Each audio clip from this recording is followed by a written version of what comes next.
Haunted Radio Mystery Revealed. I've always had a thing for vintage items, so when I stumbled upon an old radio at a garage sale, I couldn't resist. It was a beautiful piece, with wood paneling and brass dials that promised to transport me back in time. When I got home and turned it on, I was surprised to find it only played one station. Even more peculiar was the broadcaster's voice. It felt oddly personal, as if he was speaking directly to me. At first, I shrugged it off as a coincidence, but the things he began to say made my skin crawl. The broadcaster knew details about my life that I'd never shared with anyone. He mentioned my childhood fear of thunderstorms and the scar on my knee from a biking accident.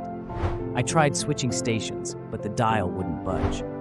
Desperate, I unplugged the radio, but it continued to play, the broadcaster's voice growing more insistent and sinister.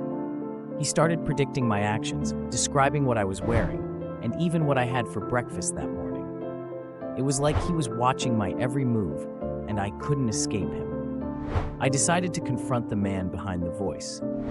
Following the station's call sign, I traced it to an abandoned building on the outskirts of town.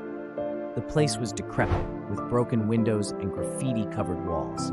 Inside, I found a room filled with old broadcasting equipment, all covered in a thick layer of dust.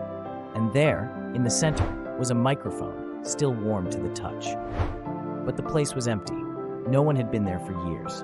The broadcaster's voice echoed from the radio in my hand, now eerily calm, saying, "You can't escape me."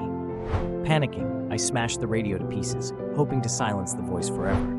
But just as I turned to leave, I heard a familiar sound, the static buzz of the radio coming back to life. The broadcaster's voice crackled through, louder than ever. "You shouldn't have done that."